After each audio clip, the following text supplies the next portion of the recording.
এই হচ্ছে clock tower বা ঘন্টাঘর, আর আমাদের হোটেল, এই হোটেল ল্যান্ডমার্ক একদম অপোজিটে। খুব সুন্দর পজিশন এবং হোটেলটিও চমৎকার। আমাদের ড্রাইভার সাহেব ভেঙ্কটবাবু, উনি তো খুবই ভালো লোক, আমাদের ঘুরিয়ে ঘুরিয়ে দেখাচ্ছেন। চলুন।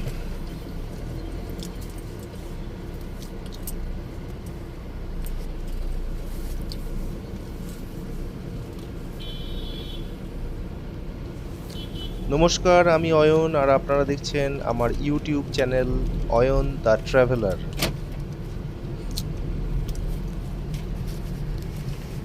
আমরা যাচ্ছি সেলুলার জেলে লাইট एंड साउंड शो देखते।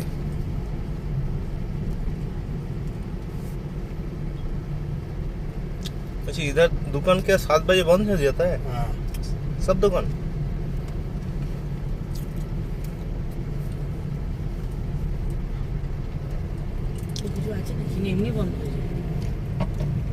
गवर्नमेंट का रूल है ऐसा।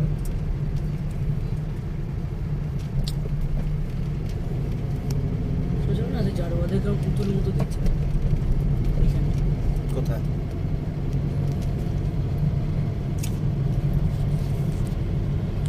অসাধারণ লাইটটা দিয়েছে, দেখো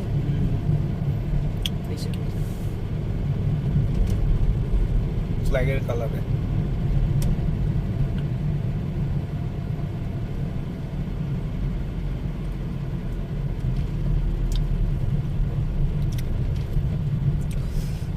আমাদের পার্কিং এরিয়া চলে এসছে, এবার আমাদের একটু হাঁটাহাঁটি করে যেতে হবে। 5:50 শো, 5:30 বাজে এখন। এসে গেছি cellular jail light and sound show.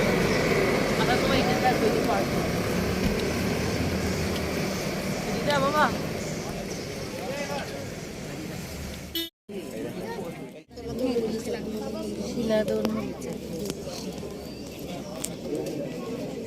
नाहीच बघितलं म्हणजे सांगितल्यावर इथं एवढ्या लांबून कुठं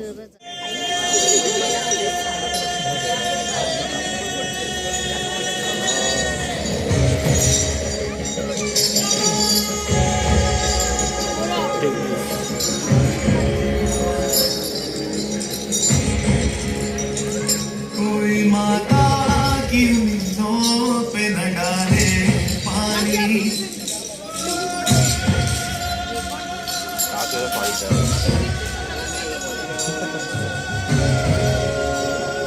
कोई माता की उम्मीदों पे न डाले पानी, जिंदगी भर तो हमें बेच के डाले पानी, जिंदगी भर तो हमें बेच के डाले पानी।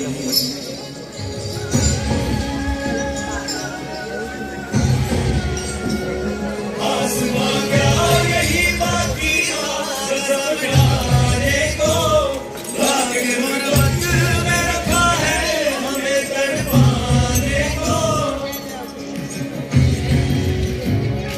आसमां क्या यही बाकी था गजब ढाने को, लाके गुर्बत में रखा है हमें तड़पाने को। आहा, जिस घर में हम तैयार थे मर जाने को, जीते जी हमसे छुड़ाया है काश आने को।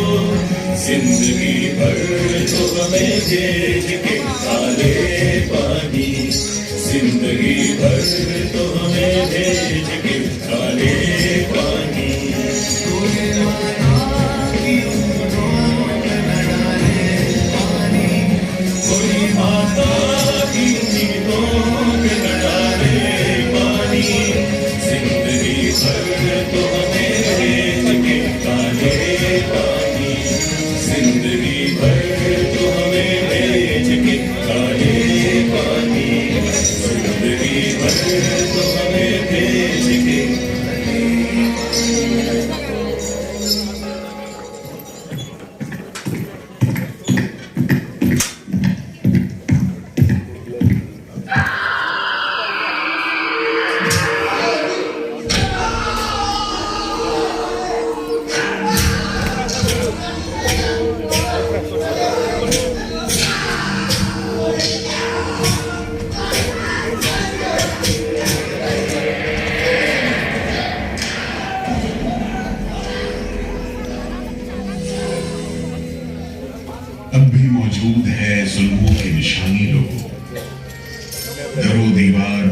की है कहानी। कहां से शुरू करूं ये कहानी? जुल्म सितम की ये दास्तां, आजादी के परवानों की वीरता और त्याग की गाथा। मैं जो एक रूह, आत्मा, उन तमाम लोगों की जिन्होंने अपने खून पसीने से, अपने बलिदान से, जान की कुर्बानियों से इस मिट्टी के जर्रे जर्रे को आजादी का तीरथ बना दिया। मैं गवाह हूं उस जुल्म का जो यहां आदम के बेटों ने आदम के बेटों पर बेरहमी से डाले। सदियों से मैं इसी जगह मौजूद हूं। मेरे सीने में दफन है वो सारी कहानियां जिन्होंने इन हरे भरे खूबसूरत टापुओं को वो खौफनाक नाम दिया, काला पानी।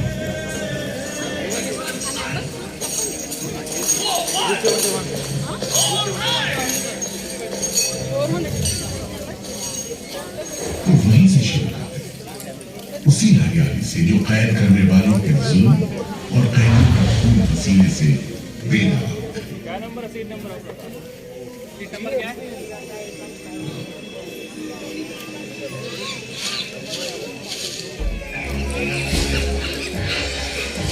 कहते हैं अंडमान द्वीप समूह का नाम रामायण के प्रतापी वानर देवता अंडमान यानी हनुमान के नाम पर रखा था। पुराने जमाने से ये कहानी चली आती है कि जब राम ने लंका पर चढ़ाई करने की योजना बनाई थी तो पहले इन्हीं टापुओं से धावा मारने की सोची थी, लेकिन बाद में इरादा बदलकर धनुष कोटि से हमला किया। इतिहास और पुराण में अंडमान द्वीप समूह इसी सिलसिले में याद किया जाता रहा है। उन्हें दूसरी शताब्दी के रोमन भूगोल शास्त्री टॉमी ने इन टापुओं को दुनिया के पहले नक्शे में जगह दी और नाम रखा एग्डियम, एक ग्रीक गॉड एगेमेम्नॉन के नाम, जो भाग्य का प्रतीक है। इन टापुओं की तरफ लोगों का आना शुरू हुआ। धर्म प्रचारक, लुटेरे, बागी, मल्ला, किस्मत आजमाने को निकले जहाज में हर तरह के लोग यहाँ आते रहे। 18वीं सदी के अंत में ईस्ट इंडिया कंपनी ने इन टापुओं पर एक बस्ती कायम करने की कोशिश की और यहाँ लेफ्टिनेंट आर्चिबाल्ड ब्लेयर को भेजा, मगर ये कोशिश नाकाम रही और अगले 60-70 बरस तक किसी ने इन टापुओं की सुन नहीं ली।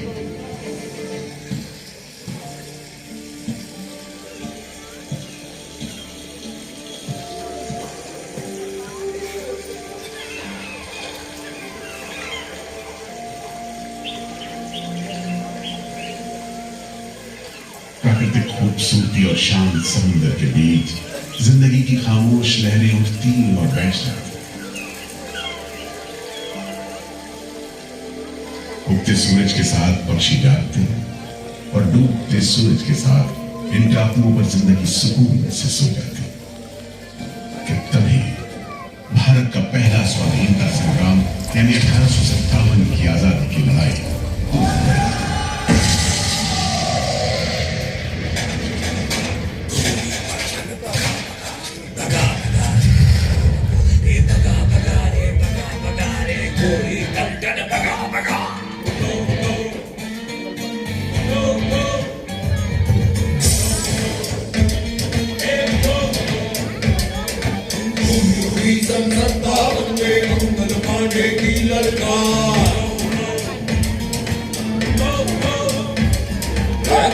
भीषण 57 में मंगल पांडे की ललकार। भारत छोड़ो जाओ अपने देश से बाहर। रानी झांसी तात्या तोपे, रानी झांसी तात्या तोपे, नानाजी दिल्ली दरबार। उठो उठो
आजादी के मत वालों को सबक सिखाने के लिए फिरंगी सरकार ने 15 जनवरी 1858 को पूरे के पूरे अंडमान द्वीप समूह को एक कैद खाने में बदलने का फैसला किया। His Excellency Governor General ने काउंसिल में ये फैसला किया है कि अंडमान आइलैंड में कैदियों की एक बस्ती बनाई जाए। इसमें शुरू में ऐसे मुजरिम रखे जाएं जिन्हें बगावत और राजद्रोह और इससे ताल्लुक रखने वाले दूसरे अपराधियों के लिए कैद या देश निकालने की सजा दी गई हो। और इस तरह अंडमान द्वीप समूह की पुरानी खाड़ी का नाम लेफ्टिनेंट आर्चिबाल्ड ब्लेयर के नाम पर पोर्ट ब्लेयर रखकर मुजरिमों की बस्ती कायम की गई। सन 57 के वीरों के नक्शे कदम पर कुछ ही साल बाद अंडमान की धरती पर पैर रखे वहाबी आंदोलन के राजनीतिक बंदियों ने 1860 से 1872 के बीच बहुत से वहाबी आंदोलनकारी अंडमान भेजे गए। सरहदी सूबे का रहने वाला एक पठान शेर अली आफरीदी भी अंडमान में उस समय उम्र कैद की सजा काट रहा था और अंग्रेजों से बदला लेने के लिए मौके की तलाश में था।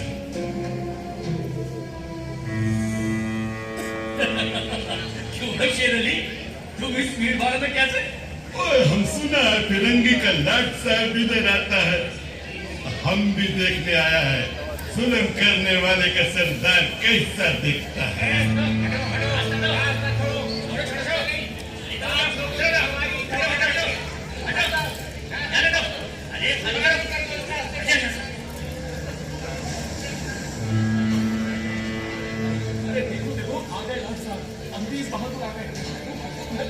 मिस्टर बर्ल, मैं सोचता हूँ कि इस खूबसूरती के बीच रहने के लिए प्रिजनर होना भी मैं एक्सेप्ट कर लेता। Yes, indeed. Just look how beautiful this place is. ये prisoner लोग इस खूबसूरती को नहीं देखते, वरना इस टापू को prison नहीं स्वर्ग समझते। यस सर, आप ठीक कहते हैं। इधर आइए प्लीज। हम तुमको खत्म कर देगा फिरंगी जालिम। कैदियों के साथ इसलिए तो हैवानी सलूक करता है, हम बर्दाश्त नहीं करेंगे। पकड़ो इसको। शेर अली है सजा याफ्ता कैदी, सजा में रियायत पाकर नाई की दुकान चलाता है। जैसा कि होना था, शेर अली को फांसी हो गई।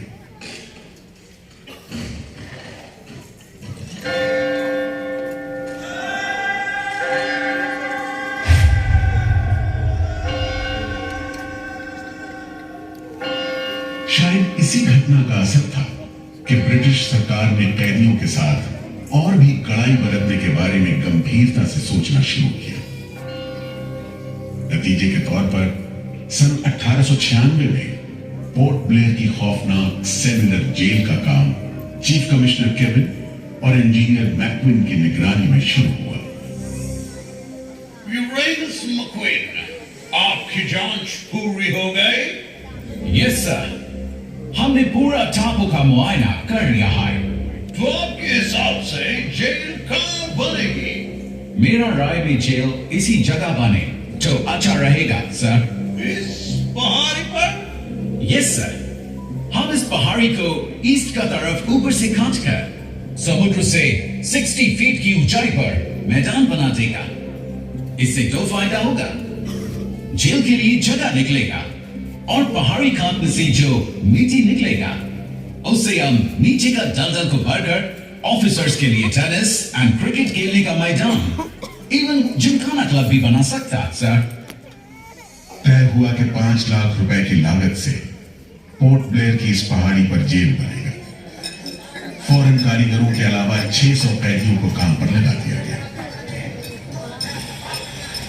इस जेल में एक वक्त में 700 कैदियों को बंद रखा जा सकता है। योजना के अनुसार जेल के बीचों बीच एक मीनार बनाई जाती थी। जिसकी 7 दिशाओं में 7 खंड किसी सितारे की भुजाओं की तरह निकले होंगे।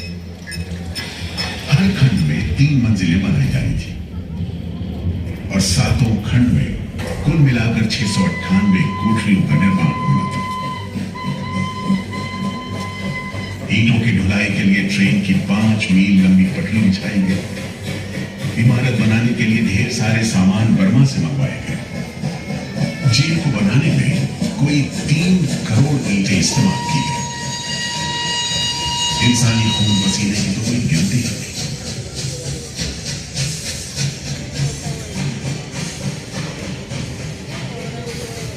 सुबह दोपहर शाम रात कोड़े चलते रहे और काम होता रहा। दीवारें उठनी शुरू हो गई। आखिरकार 10 साल बाद सन 1906 में यह विशालकाय जेल तैयार हुई और यहीं से अंडमान के इतिहास का सबसे काला दौर शुरू हुआ।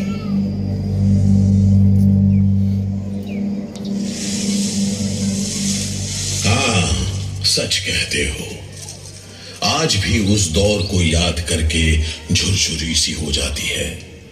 मैं पुराना पीपल का पेड़ जेल खाना बनने के इस लंबे अरसे में हर रोज अपनी जान की खैर मनाता रहा, क्योंकि इस पहाड़ी पर उगे हुए घने जंगल साफ करने के दौरान बहुत से लोग थे जिनका ख्याल था कि मुझे भी और पेड़ों की तरह काट गिराया जाना चाहिए, लेकिन मैं बच निकला। मेरी किस्मत में शायद खड़ा रहकर इस जेल में होने वाली यातनाएं देखना लिखा था। हर एक कैदी जेल के फाटक के भीतर आकर मेरी डालियों के नीचे से ही निकला है।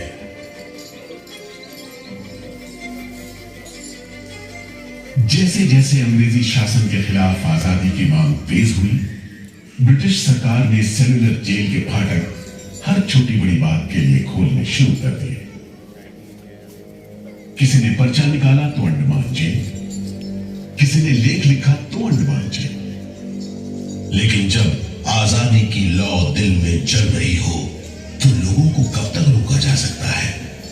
20वीं सदी शुरू होते होते फिरंगी सरकार के खिलाफ जंग में तेजी आ गई।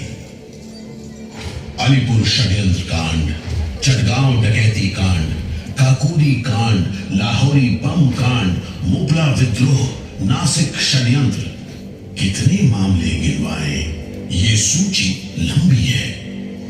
लिहाजा एक नए किस्म के अभियुक्तों ने अंडमान की सेलुलर जेल में कदम रखा। ये नई किस्म थी क्रांतिकारियों की। क्या शानदार लोग थे। मस्ती में झूमते, गीत गाते जेल में कदम रख रहे थे, मानो जेल नहीं मंदिर जा रहे हो। आजादी के ये परवाने देश के कोने कोने से आए थे। सरफरोशी की तमन्ना अब हमारे दिल में है, देखना है जोर कितना बाजुए का दिल में है। वक्त आने दे, बता देंगे तुझे आसमां, हम अभी से क्या बताएं, क्या हमारे दिल में है। सोहन सिंह भटना हाजिर। मोतीलाल वर्मा हाजिर। पंडित परमानंद शास्त्री हाजिर है। बटुकेश्वर दत्त हाजिर। सचेंद्र नाथ सान्याल हाजिर। उल्लासकर दत्त हाजिर। पृथ्वी सिंह आजाद, पृथ्वी सिंह आजाद हाजिर। हर आदमी के दिल में स्वाधीनता की लौ जल रही थी। इस जोत को बुझाने का काम ब्रिटिश सरकार ने जिस अफसर को सौंपा वो था सेलुलर जेल का जेलर डेविड बेरी। जमादार। जी हुजूर। जी हुजूर। नया कैदी लोग आया? जी सरकार, सभी लाइन से खड़े हैं। ठीक है, सुनो, इनसे कह दो कि इस जगह पर हम शेर को पालतू बना रहा है। तुम जेल का दीवार देखता है, जानता है इसको इतना नीचे क्यों बनाया? इधर से कोई भागने को नहीं सकता। यह सब तरफ 1000 माइल्स तक पानी है और ऊपर खुदा है। और तुम हमको देखता है? हम इधर का खुदा है, डेविड पेरी। Get it? इस तरह कैदियों से ठसाठस भरी जेल की गंदी सीलन भरी बदबूदार हवा में कैदियों का बंदी जीवन शुरू होता है। बेड़ियों की आवाज, वार्डनों की गाली गलौज और मार खाते कैदियों की चीख पुकार से गूंजते कोठरियों का दम घुटू माहौल कड़े से कड़े इंसान को तोड़ने के लिए काफी था। लेकिन इन कोठरियों में ऐसे बंदी भी आए जिन्हें ये माहौल हताश करने की बजाय जुल्म का मुकाबला करने की प्रेरणा देता रहा। वीर विनायक दामोदर सावरकर, ये नाम ऐसे ही बंदियों में बड़े सम्मान के साथ लिया जाता है। जयोस्तुते ते जयोस्तुते ते जयोस्तुते ते जयोस्तुते ते जयोस्तुते ते जयोस्तुते ते जयोस्तुते ते जयोस्तुते ते जयोस्तुते ते जयोस्तुते ते जयोस्तुते ते जयोस्तुते ते जयोस्तुते ते जयोस्तुते ते। श्री महामंगले शिवास्पदे शुभदे श्री महामंगले शिवास्पदे शुभदे स्वतंत्रते भगवती मामं यशोदां वन्दे। जयोस्तुते ते जयोस्तुते ते जयोस्तुते ते जयोस्तुते ते।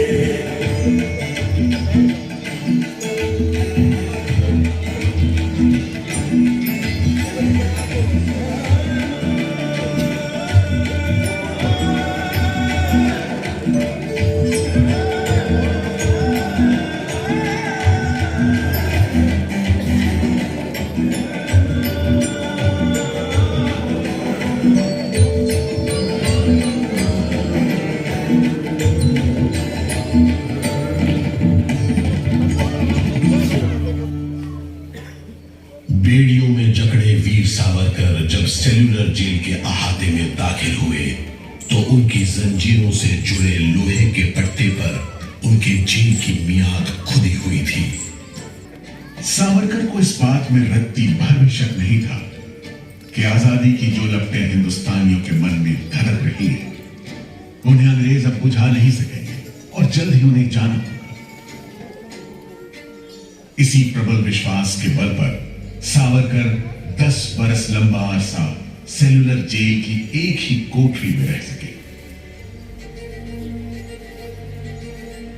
उन्हें बहुत ही खतरनाक कैदी करार देते हुए इतने कड़े पहरे में रखा गया था कि उनके भाई गणेश को 2 बरस तक पता भी नहीं चला कि वीर सावरकर उनके ही नक्श कदम पर चलते हुए सेल्यूलर जेल आ पहुंचे, जहां बरसों की तकलीफ है, जेलर के जुल्म है, कड़ी मेहनत और निदान धकेलापन है, जहां जिंदगी 13 फुट लंबी और 7 फुट चौड़ी कोठरी में सिमट कर रह करती है।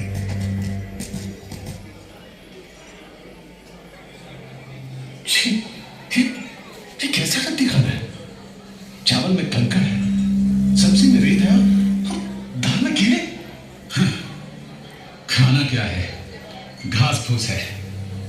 बर्तन भी देखो कैसे टूटे फूटे, जंग से लाल और तेल से जुड़े हुए। सबसे ज्यादा कमी तो पानी की है। आज सुबह जब मैंने पानी मांगा, जमादार बोला दिन में 2 बार मिलेगा बस। अरे पीने लायक होता तो बात कहाँ यार, इतनी बाज मारता है कि नाक बंद करके पीना पड़ता है। इस खाने को कैसे खा सकते हैं? कैदियों को गाली देना या पीटना मामूली बात थी, चाहे वो खा रहे हो या काम कर रहे हो। इंदु भूषण, सुधीर, हेमचंद, तुम लोग इधर चलो, नारियल के बोरे उठाओ। हर बोरे में है 25 सेब नारियल। इन्हें पहुंचाओ तीसरी मंजिल पर। शाम तक हर आदमी को 30 पाउंड तेल निकालना है, समझे? हम इतना तेल कैसे निकालेंगे? वो मशीनें तो हाथ से चलानी पड़ती हैं।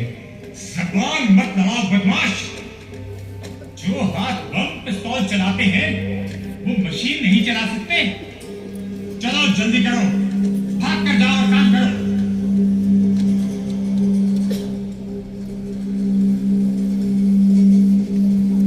मेरा बात ध्यान से सुनो।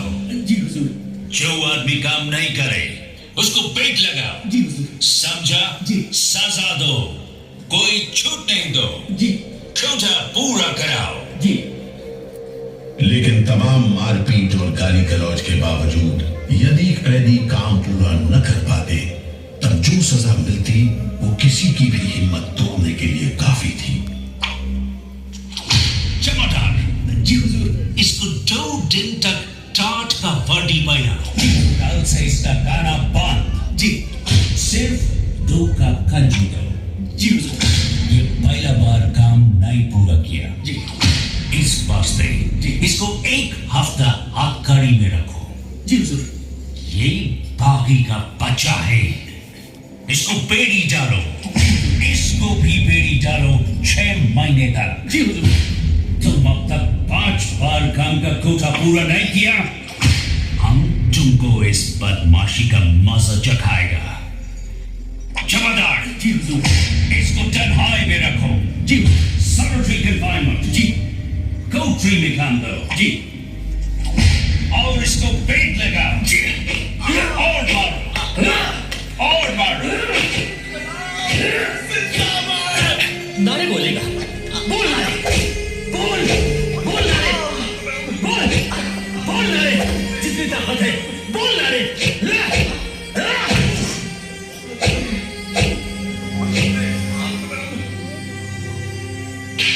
उल्हासकर दत्त ने इस सारी तकलीफ की दिल को छू देने वाली तस्वीर खींची है। हमारे गांव में तेल के लिए कोल्हू में बैल जोते जाते हैं। वो भी दिन में 10 से 12 सेर से ज्यादा तेल नहीं निकाल पाते।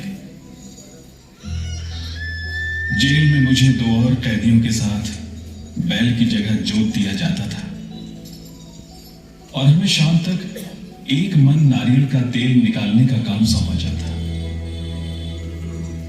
जमादार हमें दौड़ने पर मजबूर करते और रफ्तार धीमी होने पर कोड़े मारते। हर रोज न जाने हम कितनी बार लड़खड़ाते, गिरते और मार खाते, और ये सिलसिला निरंतर चलता रहा। हुजूर, ये काम करने से इनकार करता है। क्यों? क्यों काम नहीं करेगा? जैसा बर्ताव ये जमादार करते हैं उसमें मैं काम नहीं करूंगा। मारपीट और सजा का नतीजा ये हुआ कि उल्हासकर ने 7 दिन के बाद खाना पीना और बात करना भी बंद कर दिया। वार्डनों का ख्याल था कि उल्हासकर पागल होते जा रहे हैं, लेकिन जेलर बेनी ने इसे नाटक बताते हुए उल्हासकर को बिजली के झटके लगाने का हुक्म दिया, जिसके बाद उल्हासकर 3 दिन और 3 रात बेहोश रहे।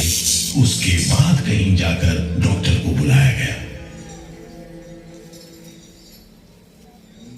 सुनो मिस्टर उल्हासकर, हम जानते हैं तुम अपने मुल्क का आजादी के वास्ते ये करता।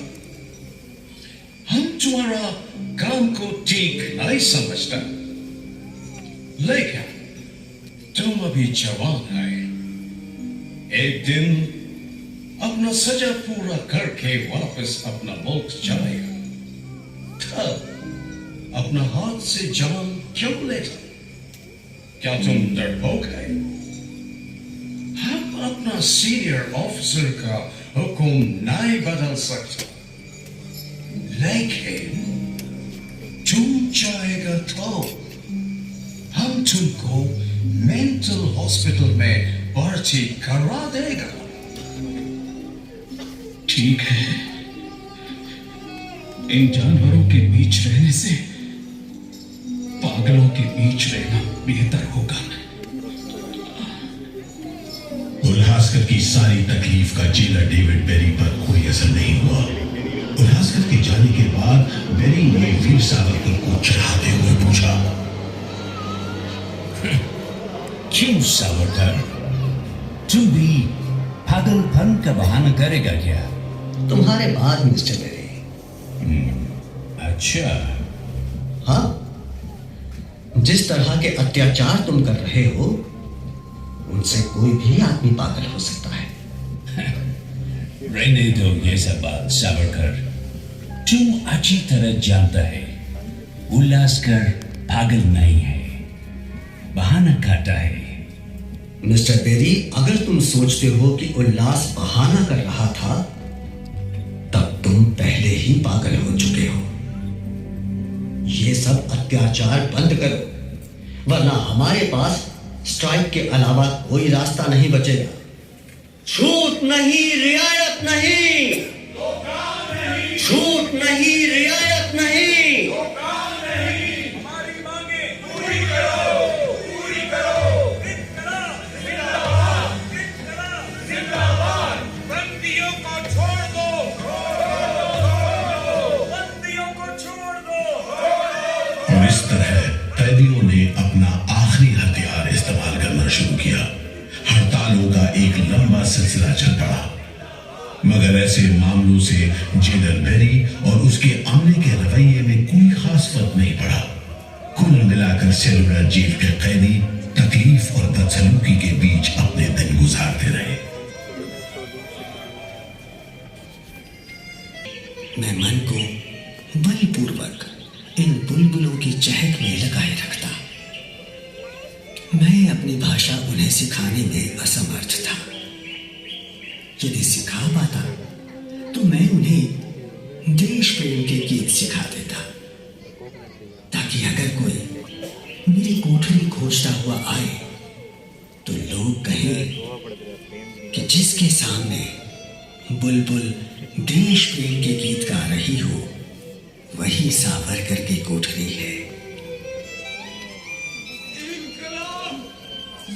एक बार में 3 कैदियों को फांसी पर लटका दिया जाता। दिल दहला देने वाली चीखें निकलती, जेल का घंटा घन-घना उठता, जेल की मीनार पर लगी बत्ती जलती बुझती रहती और 8 मील दूर तक खड़े जहाजों तक खबर पहुंच जाती कि फिर से कुछ कैदियों को फांसी पर लटका दिया गया है। 12 मई 1933 को कैदियों ने फिर भूख हड़ताल का सहारा लिया। भूख हड़ताल करने वालों में सरदार भगत सिंह के बहादुर साथी महावीर सिंह भी शामिल थे।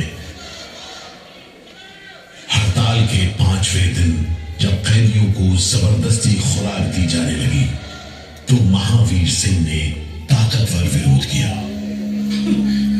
जालिमों, तुम नहीं जानते कि हम कौन हैं। हम मर सकते हैं पर झुककर नहीं रह सकते। हमें और मिला है तुम्हें दूध पिलाने का। चलो जमादार, पकड़ो इसे। चलो जिंदाबाद।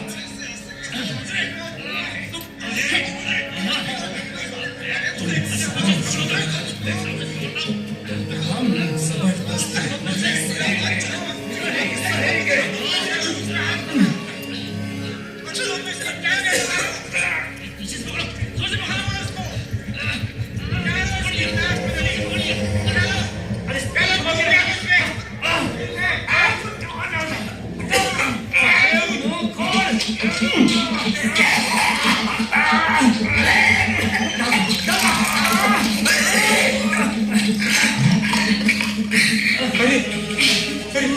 क्या हो गया? क्या हो गया?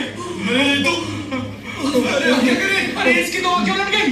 अरे इसकी तो आंखें उलट गई है। अब क्या करें? लगता है दूध इसके फेफड़ों में चला गया है। क्या हो? नली निकालो, जल्दी करो, जल्दी। इसकी तो सांस बंद हो गई। अब क्या होगा? होगा क्या? लाश को गुपचुप ठिकाने लगा दो, किसी को कान कान खबर ना हो। मैं तो कहता हूँ साहब, इसकी लाश को बोरे में डालकर पत्थर से बांधकर समंदर में बहा दीजिए। कैसा फिर ऐसा ही करो, झटपट ले जाओ उसे, झटपट ले जाओ। लेकिन ये खबर छिपी नहीं रह सकी। जब लोगों को पता चला तो देश भर में विरोध की भीषण लहर फैल गई।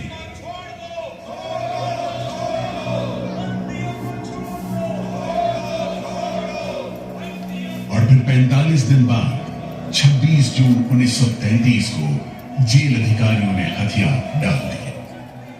लेकिन देश अभी भी गुलामी की जंजीरों में जकड़ा हुआ था। इन्हीं हालात में सन 1937 के संवैधानिक सुधार लागू किए गए और कांग्रेस ने अनेक प्रांतों में मंत्रिमंडल कायम किए। स्वाधीनता की तरफ बढ़ते कदमों में तेजी लाने के लिए अंडमान के सेलुलर जेल के बंदियों ने भी आवाज बुलंद की।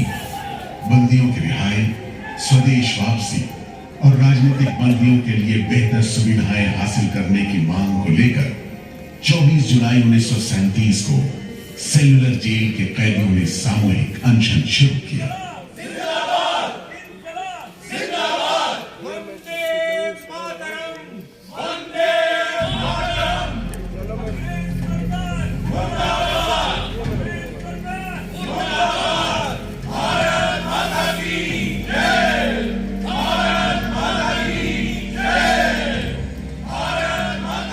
इस भूख हड़ताल का असर पूरे देश पर पड़ा।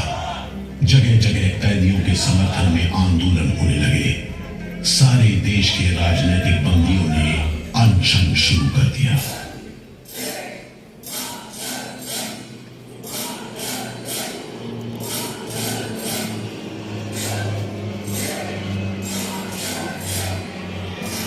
गुरुदेव रविंद्रनाथ ठाकुर और कांग्रेस की कार्यकारिणी की तरफ से जवाहरलाल नेहरू ने कैदियों से भूख हड़ताल समाप्त करने की अपील की और 28 अगस्त 1937 को गांधी जी ने सेलुलर जेल के बंदियों को तार से संदेश भेजा।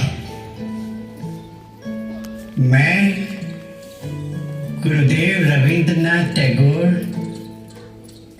और वर्किंग कमेटी की राय में अपनी अपील भी जोड़ना चाहता हूं। आप सब हड़ताल वापस ले लें और हम पर भरोसा रखें। हम आपको राहत दिलाने के लिए पूरी कोशिश कर रहे हैं। कैदियों पर गांधी जी की इस अपील का बहुत असर पड़ा। सभी कैदियों ने आपस में सलाह करने के बाद जवाब दिया। देशव्यापी अपील और आपके संदेश ने हमारे दिलों को छू लिया है।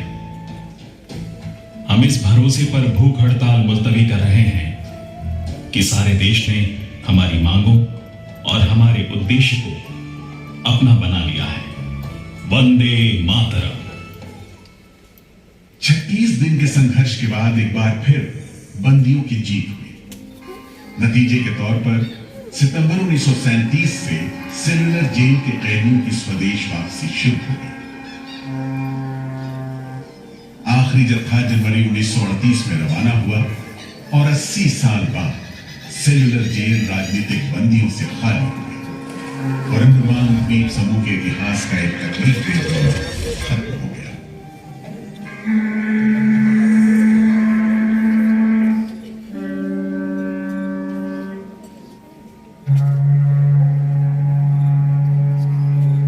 मगर एक और जालिम दौर शुरू होने वाला था। 1939 में दूसरा विश्व युद्ध शुरू हुआ और 1942 में जापानियों ने अंडमान पर कब्जा कर लिया।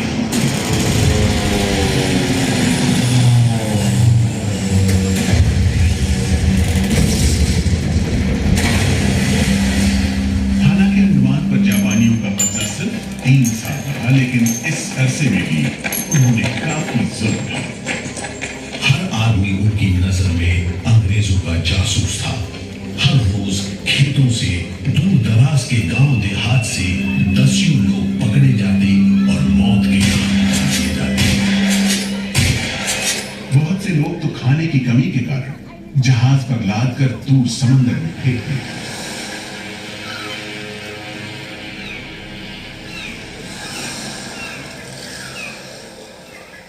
इसी दौरान नेताजी सुभाष चंद्र बोस अंडमान आए और जेल का मुआयना भी किया, मगर जापानी उन्हें जेल के उन हिस्सों में नहीं ले गए जहां वो सैकड़ों कैदियों को जासूस करार देकर तकलीफें पहुंचाते थे। अपनी छोटी सी अंडमान यात्रा के दौरान नेताजी ने तिरंगा भी फहराया।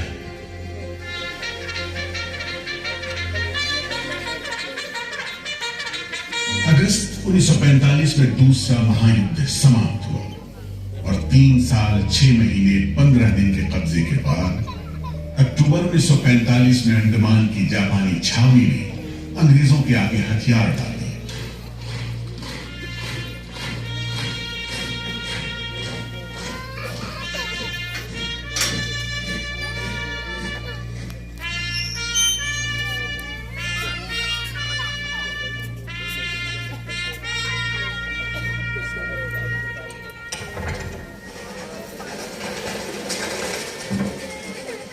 सेलुलर जेल के फाटक एक बार फिर खुले और कैदियों को रिहा कर दिया गया। इसके बाद 2 साल के अंदर भारत में ब्रिटिश सरकार का शासन खत्म हो गया।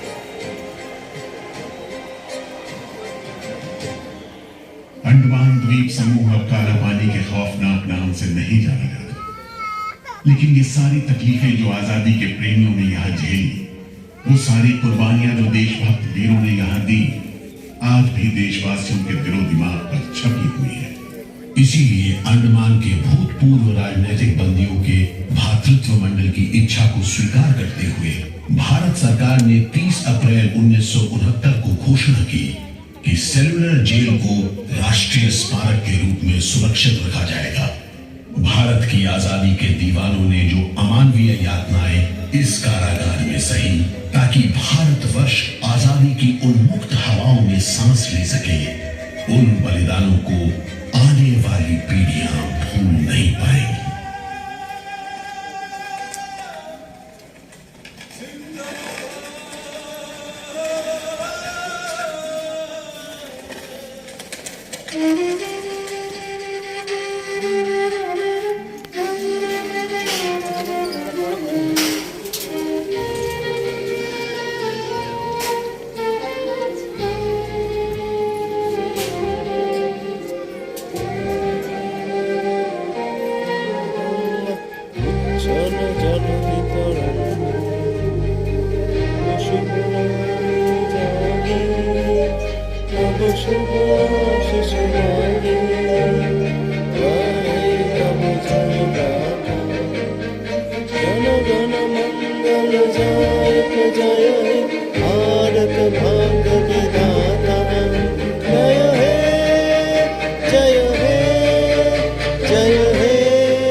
রাতের সেলুলার জেল। আমরা আছি সেলুলার জেলের বাইরে। আমাদের লাইট অ্যান্ড সাউন্ড শোটা শেষ হলো, এবারে বাইরে একটি সুন্দর পার্ক আছে, সেখানে এসছি। দেখুন কি সুন্দর করে আলো দিয়ে সাজানো হয়েছে সেলুলার জেলটি। লাইট অ্যান্ড সাউন্ড শো ভালো লেগেছে? তুমি আবার আসবে? কার সাথে এসছো তুমি? মার বাবা, কবে এসছো? আজকে কিভাবে এলে? ফ্লাইটে। আজকে এসে আজকে এইটা দেখতে এসছো তাই তো? বাহ, খুব ভালো।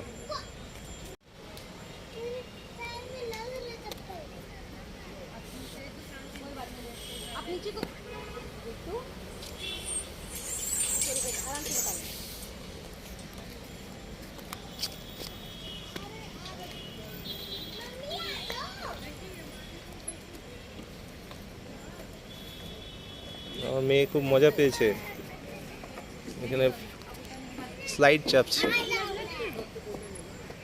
আচ্ছা, বাহ। আন্দামানের আরও ভিডিও পেতে অবশ্যই আমার চ্যানেলটি সাবস্ক্রাইব করুন। নমস্কার।